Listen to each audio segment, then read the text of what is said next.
Bonjour à tous, bonjour à toutes et bienvenue dans Bonjour chez vous. C'est une nouvelle journée dans la joie et dans la bonne humeur. Et aujourd'hui, on parle de comment recevoir des révélations quand je lis la Bible. Et on veut tous en avoir des révélations quand on lit la Bible. Et je suis avec Nadine et Frank. Salut les amis. Oh, Evelyne, hello Frank. Bonjour à toutes et à tous. Je l'ai remarqué aussi, mais j'ai rien dit. Moi, je sentais que Frank allait le souligner. Bonjour à toutes et à tous. Vous voyez, lundi, je vous en parlais. Voilà, au quotidien. Bon, ben pour des nouvelles révélations, Evelyne, mais si on n'applique pas celles qu'on a déjà reçues, à quoi ça sert d'en avoir des nouvelles? Ben, annulons cette émission. Oh, my goodness! Bim! Si tu veux, tu Ça peux commence faire bien. tu peux faire ta pensée sur ça. Tu peux changer ta pensée et C'est vrai, j'avais... parler à ceux qui n'ont pas appliqué les anciennes révélations. Je sais pas. Ah, vas-y. Je vais voir. Laisse-toi conduire le Je Saint-Esprit. vais voir, mais Nadine est là, donc je suis un peu intimidé de savoir est-ce que je vais dans une nouvelle direction ou pas. Comment ça va, Nadine? Ça va, Frank, et toi? Oui, Ça fait longtemps. ça fait quelques semaines, j'ai l'impression. On est mercredi, ça fait longtemps. Là, je veux dire. Ah, OK, c'est ça que tu veux dire, oui, en effet. En effet. Waouh! Oh, vraiment, moi, j'aime beaucoup cette introduction, les amis. C'est toujours génial. Bon, en tout cas, aujourd'hui, Nadine, elle va faire une rubrique conseil du coach, spécialement pour les femmes. Femmes, comment relever les défis? Oui, absolument. J'ai quelques conseils par rapport à différents défis qu'on peut avoir en tant que femme et qu'est-ce qu'on peut faire pour les relever. Mais je pense que les hommes aussi pourront être rejoints. Oui, c'est Oui. sûr. Ben, J'espère, hein? Non, mais pour de vrai, des fois, on se limite. On parle aux hommes ou on parle aux femmes, mais en fait, c'est sûr que ça rejoint tout le monde. C'est Oui. juste que l'approche n'est pas forcément la même, mais le fond Et reste accessible pour Absolument. tous. Ouais, il faut pas que les gars ils quittent l'émission, là. Non, il faut Non, pas. surtout que Monsieur, on reste. on a une petite surprise pour vous, mais ça, vous allez découvrir un petit peu plus tard. Hey, Frank va te présenter tout à l'heure. Oui, c'est ça, c'est Je vais Frank qui va présenter le quelque présenter. chose? Mais oui, c'est ça. C'est toi, tu savais pas? Surprise! Ouais! Allez, on commence avec notre pensée du jour.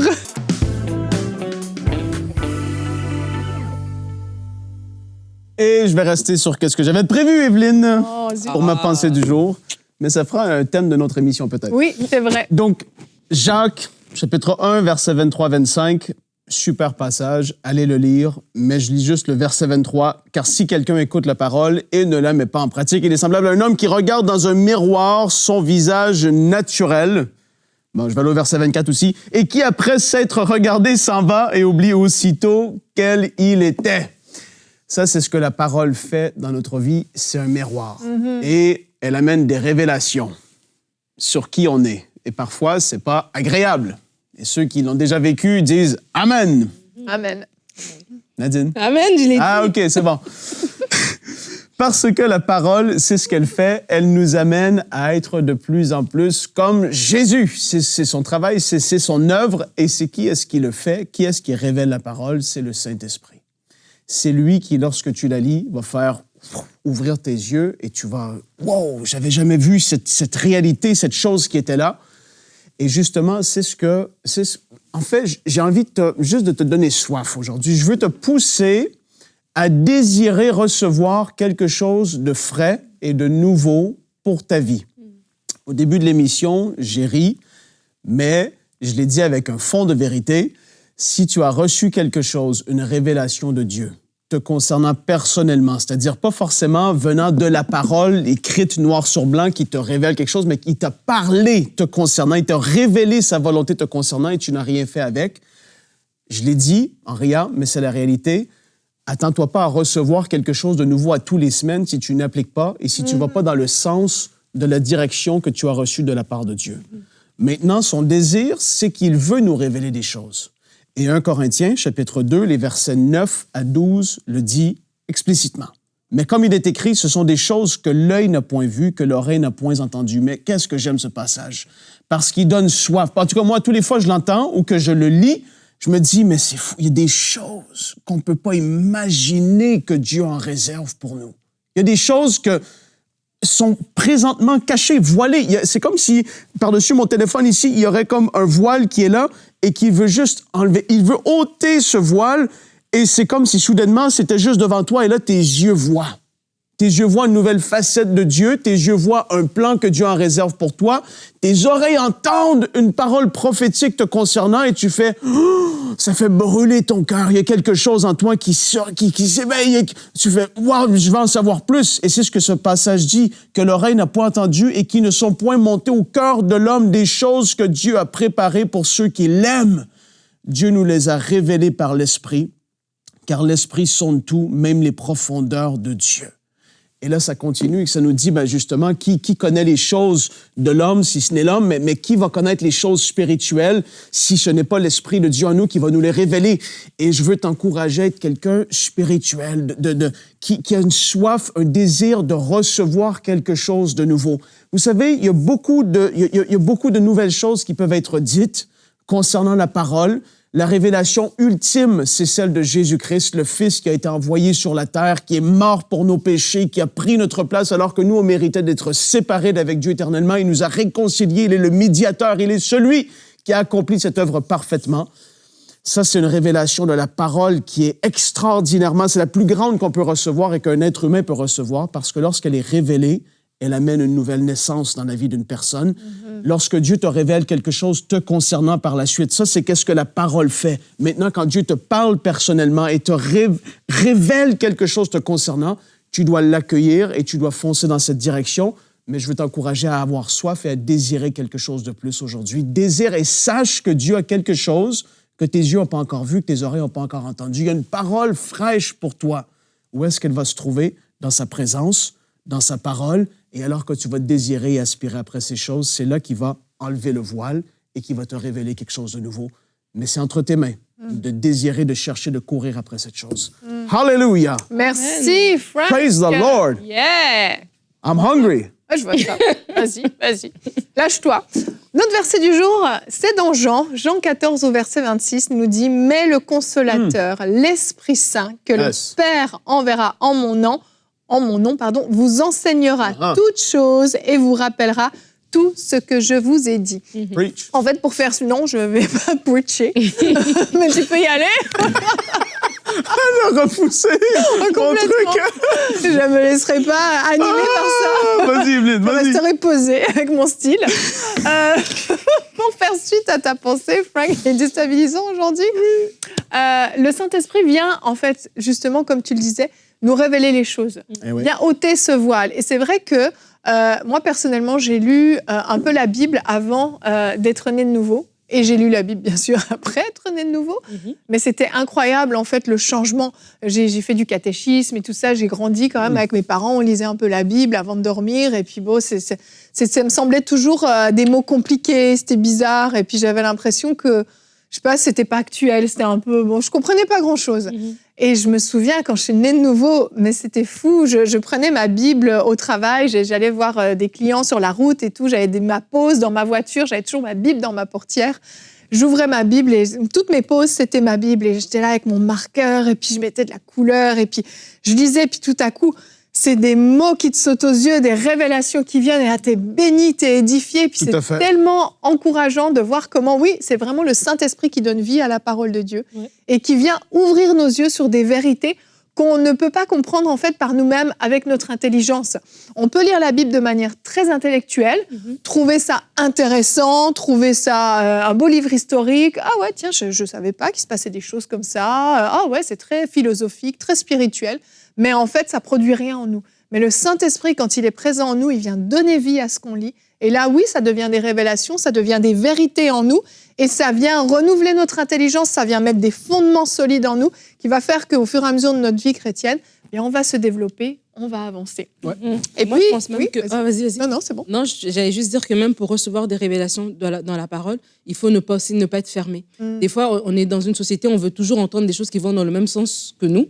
Et on va être reconforté dans ce qu'on entend et être ouvert aussi de dire, Seigneur, oui, tu peux me parler. Et des fois, Dieu va te confronter, te rappeler sur quelque chose que tu fais pas bien, ou te corriger, ou te rappeler, t'amener plus loin encore dans plus de sacrifices, dans plus de consécration, et d'être aussi ouvert à ça. Moi, récemment, je lisais l'histoire de Joseph, le mari de Marie, et comment, en fait, comment il s'était comporté une fois qu'il avait décidé de l'épouser, comment il avait décidé de ne pas la toucher, etc. Et j'étais comme frappée par l'obéissance de Joseph, en fait, une fois qu'il avait accepté la mission. Et c'est venu me parler. Et Dieu est venu me conforter, m'encourager à grandir encore dans mon obéissance, à aller encore plus loin. Donc, c'est ça, en fait, recevoir des révélations, c'est pas juste pour les autres. Non. C'est pas pour, OK, je vais commencer, je vais savoir comment dire à Frank et dire à Evelyn. Des fois, c'est nous-mêmes, en fait, qui sommes... Oui, Frank, vas-y. That's good what you're saying. C'est bon. Parce que tu as l'aspect révélation d'une doctrine, d'une vérité biblique, d'une réalité spirituelle, une révélation que tu fais « Wow, j'avais jamais compris ce principe spirituel-là, que par ces meurtrissures, j'ai été guéri. » Ça, c'est une révélation doctrinale. Mais après, tu as la révélation qui te concerne toi, en l'occurrence, dans cette histoire de Joseph, qui la parole est cet effet de miroir qui te fait « Wow, là, elle me parle à moi et elle m'amène à quelque part d'autre. » Et là, je veux faire la part des choses entre les deux, celle de la doctrine et celle où est-ce que le miroir te parle à toi. Et Evelyne a envie de parler. Elle me regarde avec des grands yeux en ce moment. Je veux parler. Vas-y, Evelyne. Parce que j'ai quelque chose à annoncer, une grande nouvelle. Oui. Nadine a écrit un livre. Et je vous en parle maintenant parce que je trouve que ton intervention dans cette discussion reflète vraiment ton cœur. Tu vois, Nadine, elle lit la parole, elle lit les histoires bibliques et toujours... C'est fou, tu vas réussir à trouver quelque chose qui va venir nous concerner personnellement, quelque chose qu'on peut appliquer dans notre vie quotidienne. Et c'est vraiment un don que Dieu t'a donné. Et dans ce livre, justement, c'est ce que tu as fait. Et je vais le mettre comme ça parce que je veux qu'on le voit bien. Dans ce livre, c'est ce que tu as fait. Donc, ce livre qui s'appelle « Je suis comme elle ». Et en fait, tu racontes des histoires de femmes, 4 femmes, si je ne me trompe pas. C'est ça ? 9 Ah 4, Radio chapitre 4, c'est pareil. Qui ont vécu des choses et en fait, comment ce qu'elles ont vécu peut venir s'appliquer à nous. Donc, ça parle de sujets d'actualité, mais au travers d'histoires bibliques. Absolument, Evelyne, tu as tout compris. Bravo. Sauf le nombre. Bravo, tu as tout compris. En fait, c'est ça. C'est que pour moi, dans ma marche chrétienne, je me suis toujours dit les choses doivent être pratiques. Elles doivent s'appliquer. La Bible ne peut pas juste rester un livre théorique. Elle doit s'appliquer dans ma vie aujourd'hui. C'est comme ça que je vais la vivre au quotidien. Et donc, le Seigneur m'a inspirée il y a plusieurs années par rapport à ça. Et donc, l'idée, c'est que j'ai pris des histoires de femmes atypiques, parce que des fois aussi, lorsqu'on n'a que des modèles de perfection, on a du mal à s'identifier et à se retrouver, en fait. Et donc, du coup, j'ai pris des histoires de femmes atypiques dans la parole et j'ai fait la comparaison, j'ai envie de dire, avec la femme moderne qui vit les mêmes défis, mais différemment. Et puis après, comment appliquer des solutions, en fait. Donc, ça part des défis de mère monoparentale, d'élever seule ses enfants, parce que je parle de Agar qui est seule avec Ismaël, et d'aujourd'hui, les statistiques le montrent, énormément de familles monoparentales. Je parle de relations toxiques, je parle d'un environnement chaotique, je parle des blessures émotionnelles, des blessures intérieures, d'un environnement familial compliqué, etc. Donc, il y a différents comme ça thèmes qui sont pris, même de l'appel et du célibat, de comment vivre notre appel, des fois en tant que femme. Tant que je ne suis pas mariée, est-ce que ma vie, elle ne commence pas ? Non, ta vie, elle commence, Dieu te l'a donnée, et il y a des choses que tu dois faire. Et comment vivre ça de façon authentique, en fait ? Parce que des fois aussi, on peut faire semblant par rapport à tout ça. Donc, à travers les différents chapitres, j'expose la femme de la Bible, la femme moderne, donc son équivalent moderne, les solutions, il y a de la prière, et aussi il y a des réflexions. Il y a vraiment des questions. C'est un livre qu'on ne peut pas vraiment prêter à quelqu'un parce que dedans, il faut écrire et puis il faut réfléchir avec le Saint-Esprit. Et vraiment, je suis bénie, Seigneur, parce que, encore récemment, hier, une dame qui a lu le livre, qui m'a écrit en me disant « Waouh, je n'avais pas vu ça comme ça ». Et elle dit au début, parce que c'est écrit un peu comme un roman, donc elle dit au début, tu as envie de lire, tu as envie d'avancer. Après, tu dis non, il faut que je recule. Il faut que je prenne le temps de digérer. Donc, ça m'avait vraiment fortifié aussi ce qui a été dit. Donc, les retours sont très beaux. Mais vraiment. Et, bravo, Nadine. Moi, je peux vous le dire, j'ai passé quand même pas mal de temps à parler avec toi dans ma vie, dans mon bureau. On en a fait des longues discussions. Et puis, finalement, à chaque fois, moi, je ressors super édifiée, justement, de toutes ces histoires bibliques que tu connais, parce que tu en connais énormément, et tu connais les noms de chaque personnage biblique, le nom qui est écrit une fois dans la Bible, qu'on ne lit même pas parce que c'est imprononçable, elle va te le sortir dans une discussion. Mais c'est vraiment comme ça que le Seigneur te parle souvent, au travers de ces histoires de la Bible, de l'Ancien, du Nouveau Testament, peu importe. Vraiment, le Saint-Esprit t'utilise pour t'arrêter des fois sur une vie une histoire de vie et il met des choses à la lumière. Et puis finalement, dans ce livre, c'est un petit peu le condensé de tout ça. Le Seigneur t'avait parlé, ça fait quand même un petit moment. Ça a été une marche d'obéissance pour toi de le faire. Ça n'a pas été si facile que ça. Non, du tout. Et je t'ai vu me cheminer, marcher, puis te dire, allez, maintenant, là, je veux marcher dans l'obéissance, je veux aller au bout. Le Seigneur m'a parlé et je veux le faire. Donc, je vous invite, si vous ne l'avez pas déjà, je suis comme elle. Vous pouvez vous le procurer sur le site internet nadinekabouya.com. Il est disponible sur Amazon également. Il y a plusieurs... Et en Afrique, pour le moment, il est à Abidjan, à la librairie Fraîche aux Rosées. Parfait. Donc, si vous êtes en Côte d'Ivoire, vous pouvez vous le procurer. Je tiens le livre « Elle, nous sommes, elle ». Je savais qu'il allait faire ça. 207 pages. Nous et elle sommes nous. C'est terrible. Il y a de détruire. La dernière fois, j'avais dit quoi dans la Green Room? Je suis comme Je suis vous, comme elle. Nous sommes comme je sais pas quoi. Je suis comme elle. Je comprends. Non, Nadine, bravo. C'est beaucoup de pages en plus à écrire. Hein. C'est pas simple. C'est sûr qu'il y a une préface par Annabelle Sourdril en plus. Oui. Wow. Ouais. Il y a une copie chez toi parce que Nadia, ta femme, elle a le livre. C'est vrai, je l'ai vu dans la maison. Oui. Il y a une photo de Nadine. Ok, merci Frank. Merci Frank. Nadine a une rubrique. Nadine a une rubrique à Merci faire. beaucoup Frank. Voilà. Elle et nous sommes un. Je suis comme elle. C'est le titre du livre. C'est parce que c'est Oubliez Nadine. tout ce qui a été dit. Bravo.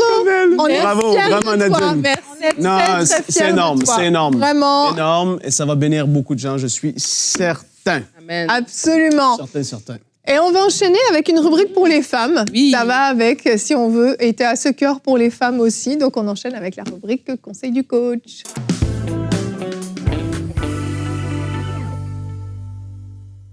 Alors, aujourd'hui, je tenais aussi à faire une rubrique par rapport à relever les défis. Donc, femmes, comment relever les défis?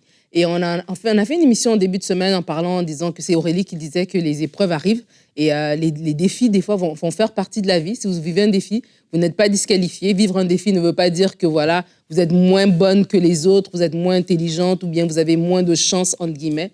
Vivre un défi, ça fait partie. Et nous avons tous vécu des défis. Et alors, tant qu'on est sur Terre, on est dans un monde déchu. Et les difficultés vont être sur notre chemin. Mais la bonne nouvelle est que Dieu est avec nous. Et Dieu nous permet toujours de triompher de tout ça. Et vraiment, c'est important de le savoir, alors que vous vivez des défis, que avoir des défis dans la vie ne veut pas dire que vous valez moins. Et il y a un verset dans la parole que j'aimerais bien vous partager. C'est le psaume 118 au verset 13. Le psalmiste dit « Tu me poussais pour me faire tomber, mais l'Éternel m'a secouru ». Et ça, c'est une déclaration que vous devez dire. Tu me poussais pour me faire tomber. Le diable vous poussait pour vous faire tomber. Mais l'Éternel, le Dieu d'Israël, le Dieu des armées, votre Père céleste, vient à votre secours. Amen. Alors, pour faire cette rubrique rapidement, je vais juste vous partager 3 types de défis qu'on peut vivre en tant que femme. Mais comme je disais en intro, même en tant qu'homme aussi, on peut se retrouver. Mais pour le coup, on va faire entre nous en tant que femmes. Le premier type de défi, c'est les défis qui proviennent de l'environnement. Donc, les défis malgré nous. Oui, tu veux dire quelque chose, Frank? Entre nous, entre femmes, ça m'a juste fait sourire. Ok, ça fait, ouais. C'est Écoute, moi tu peux l'occasion de... C'est pas moi qui j'ai rien dit dans cette affaire, mais je me retrouve moi aussi en ce moment, en fait. D'accord. Je suis en train de me retrouver. D'accord, bien, merci Frank, merci. Retrouve-toi bien. Retrouve-toi dans le silence. Alors, les défis qui proviennent de l'environnement, ce sont des défis qui arrivent malgré vous. Et même dans le livre, je parle de Jochebed, voilà, ce fameux nom que Yveline ne savait pas. Et que je n'arrive jamais à mémoriser. Mais c'est tellement facile, Jochebed. En fait, Jochebed, elle est là, elle est dans un environnement où la loi est arrivée. Il y a une loi qui est décidée que voilà, tous les garçons mâles doivent mourir à la naissance. Et alors qu'elle donne naissance à un garçon, ben, qu'est-ce qui se passe en fait? Et des fois, comme ça, on a des défis qui proviennent. Ce n'est pas nous, mais c'est l'environnement dans lequel on est. C'est un environnement peut-être qui n'est pas propice à ce que nous puissions nous développer, à ce que notre idée, notre projet puisse aller de l'avant, à ce que voilà, tout ce que nous avons dans le cœur puisse se manifester. L'environnement déjà nous met une étiquette. Et j'aimerais déjà te donner quelques solutions. La première, c'est de comprendre que ton environnement peut t'étiqueter, mais ton environnement ne peut pas te limiter. Ton environnement peut mettre une étiquette sur toi, mais ça ne peut pas te limiter. Nathanaël va dire, qu'est-ce qui peut sortir de Nazareth, quelque chose de bon? Et Philippe va lui dire, viens et vois. Et des fois, comme ça, Nathanaël a donné une étiquette, mais lorsqu'il a vu Jésus, il a dit, oh, cet homme-là est différent, Il n'est pas comme les autres, en fait. Et vraiment, de comprendre ça. Des fois, on est là et on a déjà ce défi. On est né dans une famille compliquée, on est né dans un pays compliqué, il n'y a pas les ressources pour nous aider et on se dit, mais moi, je suis fini, je ne pourrai rien faire dans ma vie. Mais alors que tu tiens la main du Seigneur et tu comprends que c'est juste une étiquette, mais ce n'est pas une limitation, ça va t'aider à aller de l'avant. La deuxième solution, c'est d'utiliser ton imagination pour rêver au-delà de tes circonstances.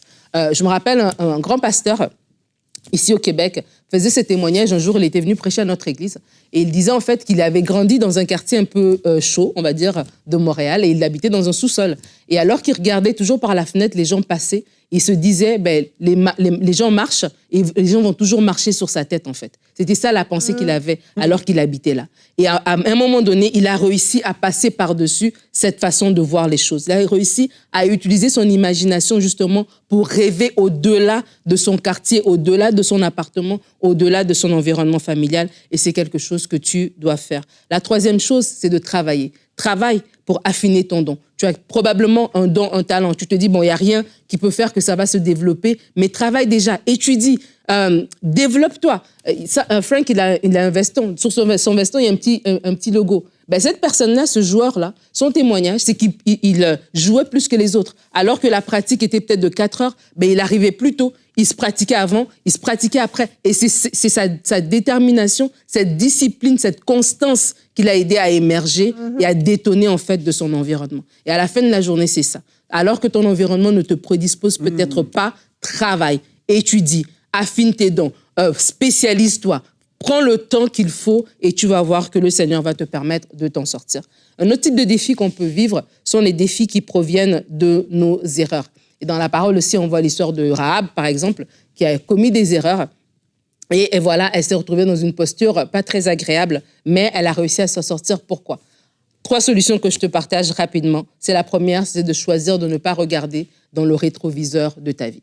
Vraiment, arrête de regarder en arrière. Tu l'as déjà fait l'erreur, tu as déjà eu cet échec, c'est déjà arrivé. Donc, regarder en arrière ne va pas te permettre d'avancer. Au contraire, ça va magnifier tout ça et ça va ton erreur aura l'air tellement grande que tu n'auras pas l'impression que tu pourras t'en sortir alors que tu es encore en vie, tu peux encore faire des choses. Donc, choisis dès aujourd'hui de ne pas regarder dans le rétroviseur de ta vie par rapport à tes erreurs. Pardonne-toi. Pardonne-toi en comprenant le contexte. Tu as pris ces décisions, tu as fait ces erreurs dans un contexte parce que tu avais une certaine mentalité, parce que tu avais une certaine vision des choses, etc. Donc, quand on comprend le contexte aussi, on est plus à même de pardonner certaines choses. C'est comme un enfant. Voilà, un enfant de 2 ans peut faire quelque chose qu'un enfant de 12 ans ne pourra pas faire parce qu'on comprend qu'à 2 ans, il y a une certaine maturité qu'on n'a pas encore atteint, etc., etc. Donc, en ayant ça en tête, ça va te permettre à toi de te pardonner pour pouvoir avancer. Pas en te dédouanant, mais en comprenant qu'il y avait un certain contexte. Et la troisième des choses, c'est aussi apprendre de nos erreurs. Parce que des fois, on ne fait pas ça.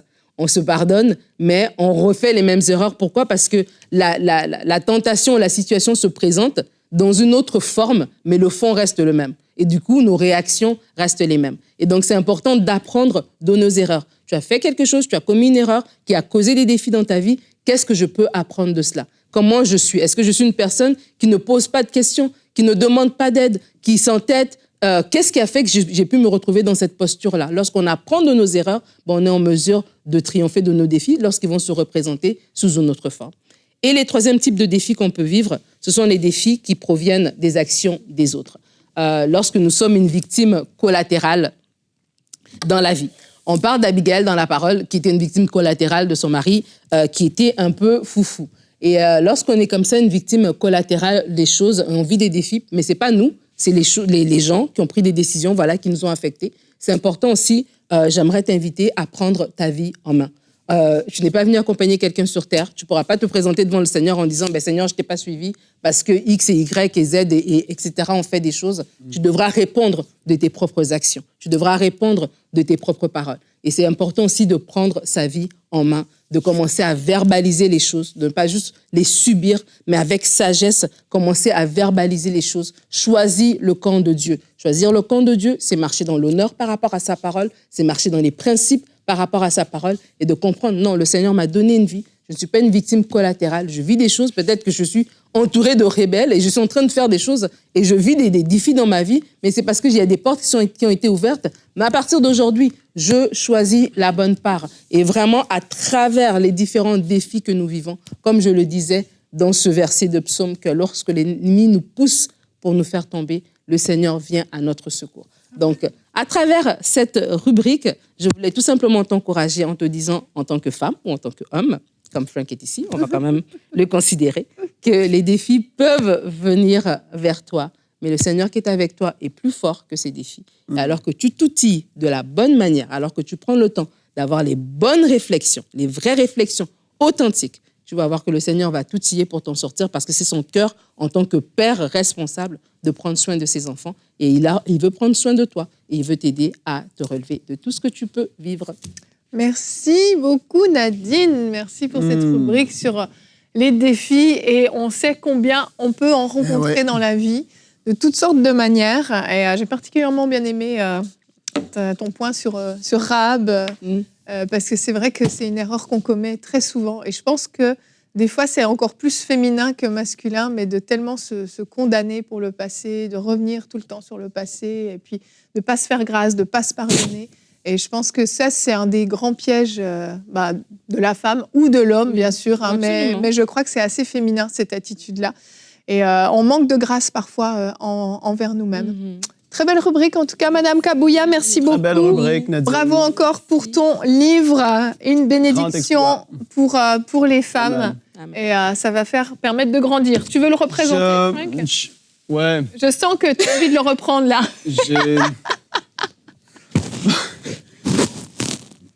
Je suis comme elle. C'est bien. Et le livre. Tu as mémorisé le titre, on progresse. Maintenant, bon, Nadine, il vient de sortir. Ouais. Je ne l'ai pas lu encore, je le dis. Okay. Mais là, c'est blague à part, vraiment. Je crois que beaucoup de personnes qui vont lire ce livre, je ne sais pas si ça fait du sens avec le livre, mais je crois que c'est ce que j'entends, c'est que beaucoup vont voir leurs limites être repoussées dans comment ils ont vu les choses les concernant.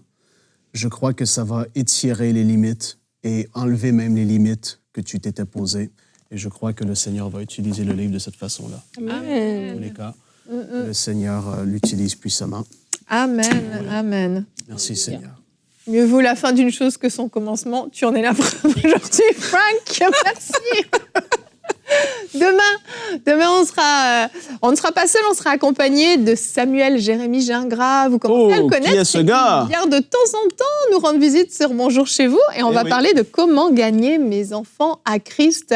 Et Samuel fera une rubrique comment gagner mes enfants à Christ. Donc il va nous raconter aussi de la part de témoignages personnels, de choses qu'il a vécues et comment en tant que parent, eh bien, on a un rôle à jouer et comment les amener au Seigneur. Et je crois que on n'entend jamais assez ce genre de rubrique. Le salut de nos enfants est tellement important. Alors, on se donne rendez-vous demain. Merci Nadine, merci Frank. Et bonjour chez vous.